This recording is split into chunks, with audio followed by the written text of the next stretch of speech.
106.5.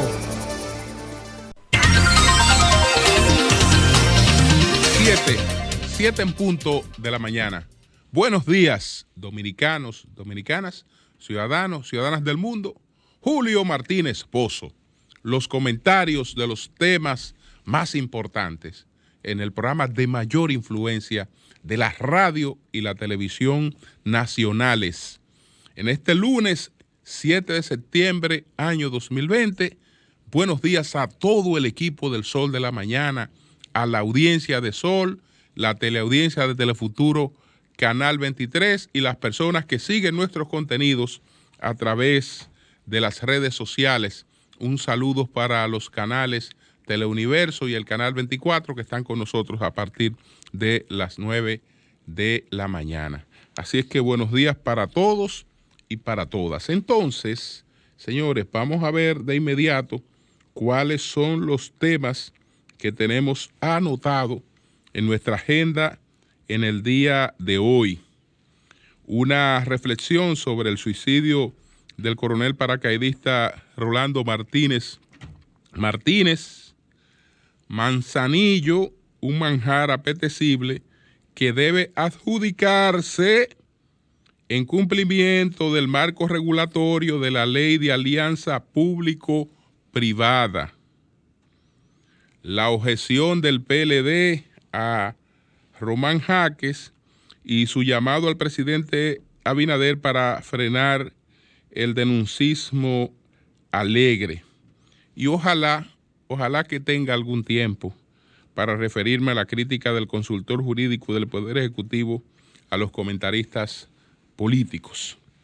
Entonces, inmediatamente, señores, con esta lamentable situación que se ha dado con este coronel paracaidista Rolando Martínez, cuyo cadáver fue encontrado ya en estado bastante avanzado de descomposición en su vehículo, en un cuadro que indica que se quitó la vida, que se suicidó. Entonces, a propósito del suicidio, pues quisiera plantear algunas cosas sobre este tema, sobre esta prisión que es también la depresión y a lo que ella conlleva. Y quiero empezar por referir que en esa etapa de la revolución agrícola hacia la revolución industrial, sobre todo en la primera etapa de la revolución industrial, que hay condiciones de explotaciones realmente extremas, el cambio de la revolución agrícola hacia la revolución industrial, creó grandes convulsiones, muchas personas que murieron de hambrunas por el abandono del campo, los propios trabajadores pues en condiciones miserables y todas esas cosas crearon grandes convulsiones sociales. Entonces, de esas convulsiones sociales nació una nueva disciplina que fue la sociología. Es en el marco de esas convulsiones que aparecen los sociólogos. El primero de ellos, o uno de los más importantes a la hora de hablar de la creación de la especialidad como tal, es Émile Durkheim. Émile Durkheim es un sociólogo, filósofo alemán, que pudiéramos decir que es el padre de la sociología. Pero si no quisiéramos ser tan absolutos, porque las cosas absolutas tienen dificultades a veces, digamos que es uno de los padres de la sociología, porque hay que reconocer el aporte de Carlos Marx, hay que reconocer el aporte de Max Weber, por ejemplo. Entonces, hagamos también una trilogía como la de los trinitarios, Durkheim es Duarte y Marx y Weber son Sánchez y Mella para los fines de la sociología. Estoy haciendo la referencia a Emilio Durkheim porque hasta ahora el clásico sobre el suicidio, es decir, la obra clásica sobre el suicidio, es una obra que se escribió a finales del siglo XIX y justamente la escribió Emilio Durkheim. Y él describe este tipo de suicidio como el que tenemos ante el coronel Martínez y Martínez, que él, dentro de la definición de Durkheim, sería un suicidio anómico. Él agrupa los suicidios básicamente en 4 tipos de suicidio. Vamos a ver cómo los enumera Durkheim. Durkheim se refiere a 4 tipos de suicidio. Él habla, por ejemplo, del suicidio egoísta. Él dice que ese es el fruto del debilitamiento de los vínculos comunitarios que es propio de la modernidad. El suicidio altruista, que se deriva, en cambio, de los vínculos demasiado fuertes, es el que cometen quienes aceptan sacrificarse, por ejemplo, por la patria. Entonces, este está seguido del suicidio fatalista, del suicidio fatalista, que es debido a un exceso de regulación que limita la libertad en la vida a través de las cárceles o de otros elementos. Y opuesto a este último, el suicidio anómico. El suicidio anómico, que es el que nos interesa aquí, el suicidio anómico, es decir, carente de leyes, es el resultado de un estado de desorden mental. Las personas no conocen los límites de sus propios deseos y, en consecuencia, viven en una situación emocional de constante decepción. Al igual que el egoísta, este tipo de suicidio es característico de la modernidad. Entonces, él explica que la anomia se da en las épocas en que las economías cambian rápidamente, tanto para mal, esto es obvio, como para bien. Por esto constituye una condición crónica de la sociedad industrial y una realidad objetiva. Entonces quería empezar por lo que plantea Durkheim en el suicidio para hablar de esta situación que se ha dado con el coronel Rolando Martínez Martínez, con este suicidio que dentro de las descripciones que hace Durkheim podemos describir como un suicidio anómico. Aquí, pues, en la República Dominicana debemos estar hablando de un 2.1, 2.3 la tasa de suicidio en relación con la población, un 2.3. No hay países con tasas mucho mayores. En el mundo acontecen cerca de 800,000 suicidios. Y entonces estamos hablando todos los años que acontece cerca de 800,000 suicidios.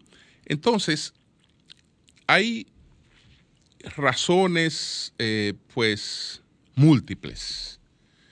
Es mayor entre nosotros la cantidad de hombre que decide pues terminar con su vida de manera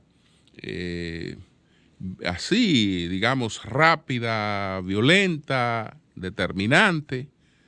Si la tasa entre los hombres en República Dominicana anda en 3.9 con relación a la población masculina, y con relación a la población femenina es de apenas un 0.1%. Entonces, vemos que es una patología sobre todo que está más más presente en los hombres. Estamos hablando de que este es un tema que duplica, triplica año por año el de los feminicidios, aunque por las razones sociales, el feminicidio es mucho más, tiene mucho más atención de la sociedad que este problema, que es 3 veces mayor que el del feminicidio en su incidencia en el mundo y en la República Dominicana especialmente. Aquí se dan una serie de cosas. Este caballero era coronel paracaidista. Coronel paracaidista. El coronel paracaidista o el paracaidista de por sí es una persona descontenta en la institución a la que pertenece, porque esa institución, no ahora que tiene una nueva gestión, nada que ver con una nueva gestión, nada que ver con una nueva comandancia, con una nueva jefatura de Estado Mayor, sino que es un asunto estructural desde que se creó, desde que tuvo a Ramfis Trujillo como su primer jefe. Es una institución donde ciertas cosas solo pueden alcanzarse con privilegios. Por ejemplo, un coronel paracaidista es un frustrado porque no pudo ser piloto. Y no pudo ser piloto no porque no le interesara ser piloto. En el caso de la mayoría de los paracaidistas, incluso los que aman el paracaidismo, todos quisieran tener la oportunidad de también ser pilotos. Pero pilotos en la Fuerza Aérea Dominicana solo son los hijos de los altísimos oficiales o gente que tiene relaciones sociales, vínculos importantes que permiten que te coloquen en esa oportunidad. Para la mayoría de los enlistados en esa institución, esa es una oportunidad vedada. Es una oportunidad vedada. De manera que ahí hay de entrada una situación de frustración que es común para la mayoría de los miembros de esa institución, aunque por eso no van a tomar la determinación de quitarse la vida. La vida nunca ha sido justa. Nunca ha sido justa, siempre ha habido privilegios y la gente se ha desarrollado en medio de todo eso. Pero refiero esto porque es de las cosas que hay que cambiar. Es de las cosas que hay que cambiar para que tengamos mejores instituciones. Hay distintos alegatos. La familia dice que no tenía problemas, sus amigos dicen que sí, que él tenía situaciones económicas muy apremiantes, la propia frustración que sentía por no haber tenido la oportunidad de haber llegado a ser piloto, las otras situaciones económicas, eso dicen algunos amigos, aunque la familia dice que él no tenía ningún problema, y no faltarán los que vean detrás de esto una teoría conspirativa. No dudemos que aquí, donde se inventa cualquier cosa y encuentra gente que la reproducen, pues aparezca una teoría conspirativa diciendo que este hombre lo mataron porque tenía unos secretos muy grandes que él iba a revelar y una serie de cosas, etcétera, etcétera. No, todo indica que esta persona, lamentablemente, se sumergió en una depresión que lo llevó a terminar de esta forma. Entonces, si queremos prevenir los suicidios, tenemos que estar más atentos a esa prisionera que se llama la depresión, que en tiempos como estos que estamos viviendo, tiempos de grandes crisis, de cambios, pues está más presente de lo que nos imaginamos. Entonces, la atención no solo debe estar dirigida a los problemas sanitarios, a las situaciones de auxilio, dentro de los auxilios, desde luego. Esta es una situación que debe ser pues tomada en cuenta. Entonces, nuestra solidaridad con toda la familia de este coronel paracaidista Rolando Martínez. Con relación al puerto de Manzanillo, yo digo que es un manjar apetecible. Es un manjar apetecible. El presidente Abinader estuvo, pues, este fin de semana, ayer domingo, estuvo en una visita al puerto de Manzanillo. Entonces hay unas expectativas en relación con el puerto de Manzanillo. Y no sé, porque no quiero que estos comentarios míos en cosas importantes anden por la onda de la especulación. No sé si hubo determinado compromiso político con el caso de Manzanillo. Sé que hay gente cercanas al presidente Abinader que colaboraron con él, que una vez tuvieron algún tipo de operación ahí, que entienden que este pastel debe volver a sus manos. Bueno, ojalá que ellos reúnan los requisitos para que eso ocurra. Pero quiero advertir que aquí hay unas reglas claramente establecidas, y esas reglas las pauta una ley de alianza público-privada, cuyo reglamento fue nada más y nada menos que publicado por el presidente Abinader la semana pasada. Entonces, yo me permito recordar algunas cosas importantes de esa ley, empezando por los principios que caracterizan a esa ley, que han de ser inviolables. Principio número 1, que es el de la eficiencia. Se procurará seleccionar la oferta que sea la más conveniente para el cumplimiento de los fines y metas establecidas en las políticas y estrategias nacionales de desarrollo dispuestas periódicamente por el gobierno. Los actos de las partes se interpretarán de forma que se favorezca el cumplimiento de dichos objetivos en condiciones favorables para el interés nacional. Segundo, estoy hablando de los principios de esta ley de alianza público-privada. Segundo, igualdad y libre competencia. Segundo, igualdad y libre competencia. Segundo, igualdad y libre competencia. Segundo, igualdad y libre competencia. Entonces, en los procedimientos de contratación administrativa se respetará la igualdad de participación de todos los posibles oferentes nacionales e internacionales que cuenten con las competencias requeridas en la fase de habilitación de oferentes. El o los reglamentos de esta ley y disposiciones que rijan los procedimientos específicos de las contrataciones no podrán incluir ninguna regulación que impida la libre competencia entre los oferentes. Cuidado con traje a la medida, que la ley lo impide.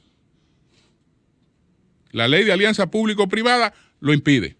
Entonces, otro principio, transparencia y publicidad.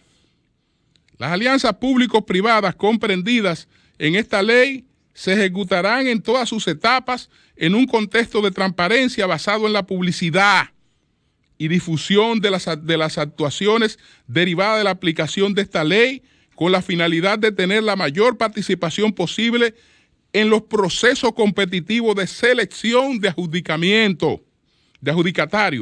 En los procedimientos de contratación se publicará por los medios correspondientes según los requerimientos de cada proceso. Todo interesado tendrá libre acceso al expediente de contratación administrativa y a la documentación e información complementaria. Quiero hacer otra advertencia en relación con esto, porque yo sé que hay un cierto agarre de lo que plantea el artículo 96 de esta ley de alianza público-privada. Este artículo, que es el artículo 96, reconoce los derechos adquiridos. ¿Qué establece este artículo? Que no había una ley de alianza público-privada.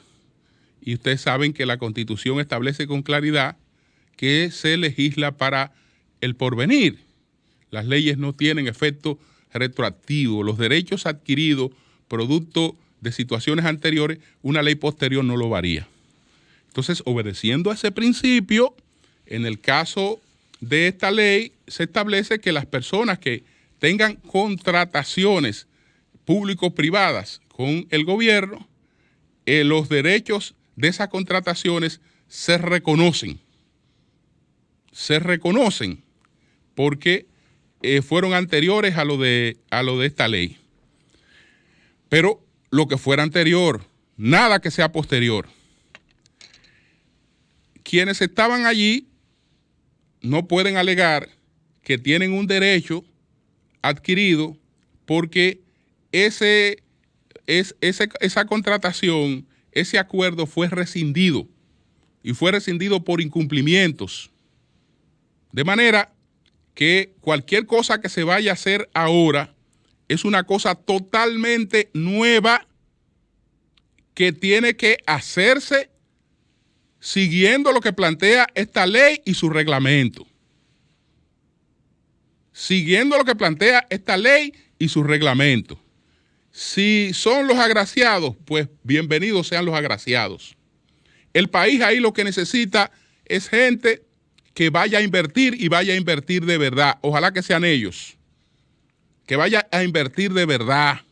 No a pretender aprovechar un bien como ese para lucrarse sin aportar la inversión a la que se comprometen.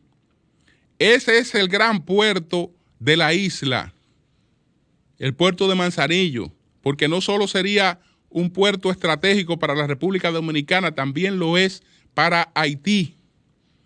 Y es una de las grandes oportunidades que tiene la República Dominicana de conseguir inversiones importantes. Eso no puede canalizarse por cuestiones de amiguismo ni de vínculos de ninguna naturaleza. Es la ley la que tiene que pautar eso. Yo soy nacionalista en el sentido de que ante todo prefiero lo nacional. Pero en cuanto a lo que es la inversión, no me importa la inversión de dónde venga, porque lo que se invierte aquí es de aquí. Puede venir de Malasia un inversor a invertir en Manzanillo y lo que invierta ahí después no lo puede arrancar y llevarse. Ya es una riqueza de la República Dominicana que solo sirve para la economía de la isla. De manera que lo que se haga ahí, si el que lo hizo después quiere desentenderse, tendrá que buscar otro a quien vendérselo. La riqueza no se va. Esa no sería un capital golondrina que viene hoy y se va. No, lo que se invierte, lo que se siembra, se queda ahí. De manera que no importa de dónde venga la inversión. No importa de dónde venga la inversión, es que la haga. No es gente que venga a amagar y a llantar y a privar en apellido. No, es con inversión. Y sobre todo en momentos que el país tiene la crisis que tiene. Entonces es inversión lo que se requiere. Es inversión y gente que tenga la posibilidad de hacer la inversión que eso amerita y el desarrollo que eso amerita y que tenga el fondeo necesario para hacer eso. No es allante, no, es inversión. Entonces, con esos criterios, tenemos una ley que la aprobamos, fue para aplicarla. Entonces, bueno, finalmente, o no finalmente, porque todavía tenemos tiempo, está lo del PLD. Dos aspectos de lo del PLD. Bueno, El primer aspecto tiene que ver con lo que ha planteado el PLD con relación al denuncismo. ¿Qué ha dicho el PLD? Que presenten los expedientes que tengan. Que si han encontrado o encuentran cualquier situación de irregularidad, que la judicialicen, que la presenten ante la justicia. Pero que esa campaña de descrédito la detengan. Yo creo que el llamado es oportuno porque está en el contexto de una situación en la que el presidente está buscando el consenso de los partidos y está buscando una cierta armonía para poder atravesar por situaciones sumamente difíciles. Entonces, al presidente Abinader nadie le está planteando, el PLD no le está planteando complicidad con corrupción. No, lo que le está planteando es que detenga ese denuncismo que hay, alegre, irresponsable, que lo detenga. Que ahí debería tratar lo propio del consultor, pero bueno, déjeme terminar con lo de con esto del PLD. Plenamente de acuerdo estoy con eso, con ese llamado que le ha hecho al presidente Luis Abinader. La otra parte, lo de Román Jaques, bueno, lo que hay que recordar, porque hay gente que aquí se olvida de muchas cosas, podrán entender que ahora es la primera vez que se está tratando de crear una Junta Central Electoral independiente y de consenso. No, eso fue lo que hizo el PLD, eso fue lo que hizo Danilo Medina. Danilo Medina tenía el control del Senado, pudo haber designado una Junta Central Electoral, pues a su antojo, pero sabía que eso iba a provocar rechazo de la sociedad y que eso no era adecuado. Y entonces, ¿qué hizo? Una Junta Central Electoral de consenso, no impuesta por el poder de un partido. Lo que dicen que el PLD ahora tiene tantos senadores, pero ¿y cuánto tenía el PRM cuando se creó la Junta Central Electoral? Tenía 2 senadores. Eso no impidió que se reconociera que ese era el principal partido de la oposición dominicana y que sus opiniones fueran tomadas en cuenta a la hora de crear una Junta Central Electoral. Entonces, ya que hay precedentes, no es que ahora que vamos a crear una Junta de consenso, no. La Junta Central Electoral que se despide, con sus virtudes y con sus defectos, fue una Junta Central Electoral de consenso, no impuesta por la fuerza de un partido político. El Tribunal Electoral también fue de consenso, no impuesto por un partido político. Entonces, es evidente que en una situación como esta, sería cuesta arriba que se impusiera como presidente de la Junta a alguien que tiene la objeción del principal partido de oposición. Yo creo que eso sería contraproducente. El Partido de Liberación Dominicana entiende que ese caballero le ha causado daños expresamente con la finalidad de congraciarse con las nuevas autoridades. El PLD lo único que hizo a él fue favorecerlo, sin pedirle nada a cambio. Después se produjeron cosas como la del PRD, que la critiqué bastante y la sigo criticando. Entonces ya veremos. El pandero está en manos del presidente Abinader y él sabrá cómo decide, pero ya aquí hubo precedente importante de que a la hora de designar una Junta Central Electoral se escuchó a la sociedad y se escucharon a los partidos. Y desde luego que la opinión del partido de oposición más importante fue importante y me imagino que seguirá siendo importante porque la del PRM lo fue en ese aspecto. En otro aspecto, lo que tiene que ver ya con mi posición con relación a la Junta Central Electoral, mi posición. Bueno, señores, a mí me ponen a escoger y me ponen a buscar supuestos independientes que no tienen filiación, que esto, que lo otro, que fulano. Yo no creo en eso. Yo no creo en eso. Usted me pone a escoger entre un supuesto independiente y una gente que se sabe, que usted sabe a qué atenerse. Yo prefiero la gente a la que uno sabe a qué atenerse. En este contexto, que se han mencionado dos nombres, Jaques, Eddie Olivares, yo levantaría las dos manos por Eddie Olivares. Pero con los ojos cerrados. Con los ojos cerrados. Yo no creo en el oportunismo de algunos supuestos independientes, que lo que hacen es después venderse al mejor postor para ponerse de gracioso. Entonces, eso con relación a la Junta Central Electoral, esa es mi posición personal, no tiene que ver nada con ninguna otra cosa. Y ha sido la de siempre. Ha sido la de siempre. Entonces, bueno, la crítica que hace el consultor jurídico, el señor Peralta, al Amadeo, no Amadeo Peralta, no, ¿cómo que se llama el consultor jurídico? Antoliano, la crítica que hace a los comentaristas políticos. Dice Antoliano Peralta que le extraña mucho que, habiendo denunciado el director de presupuesto unos pagos sin ningún tipo de justificación de 21 mil millones de pesos, pues los comentaristas se ocupen más de lo que ha ocurrido con los decretos. Particularmente, yo no he criticado cambios. Yo lo que he criticado es las desconsideraciones. Cambios que haga Luis Abinader, todo lo que él entienda. Yo no he criticado cambios, yo he criticado desconsideraciones. Pero en lo que tiene que ver con lo que él plantea, que le extraña que algunos comentaristas no hayan atencionado eso.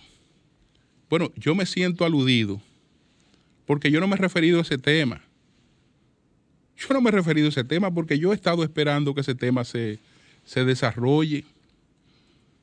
Porque a mí me parece que a los nuevos incumbentes le va a tomar un tiempo percatarse de que están en el gobierno. Le va a tomar un tiempo percatarse de que están en el gobierno. Creen que siguen jugando los roles irresponsables que algunos tenían en la oposición, de lanzar cosas por lanzarlas y punto. No sabiendo ahora que con ciertas cosas no están dañando solamente políticamente a un partido opositor, ahora también están dañando el país cuando hacen cierto tipo de acusaciones. Señores, aquí hay gente que se ha atrevido a reproducir eso y hay gente que está reclamando cárcel por eso, de que supuestamente en este país se pagaron 21 mil millones de pesos en la etapa de transición sin ninguna justificación, sin ningún aval. Pero señores, si en el país ocurre una cosa como esa, yo creo que cualquier cárcel debe resultar pequeña para todo el que haya tenido responsabilidad en una cosa como esa.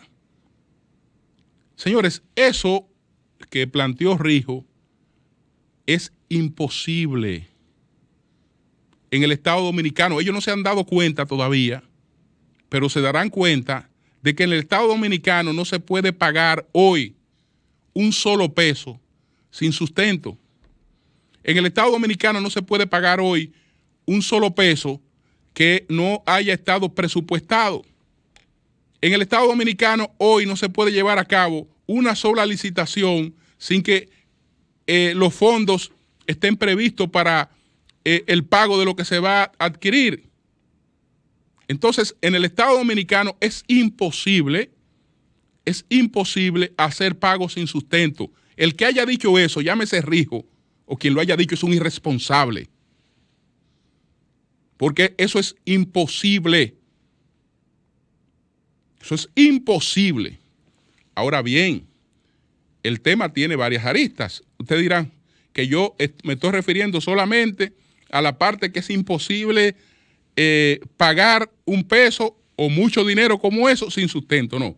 Si esos pagos, desde luego que tenían que tener la debida sustentación para poderse hacer y debían estar en el presupuesto para poderse hacer.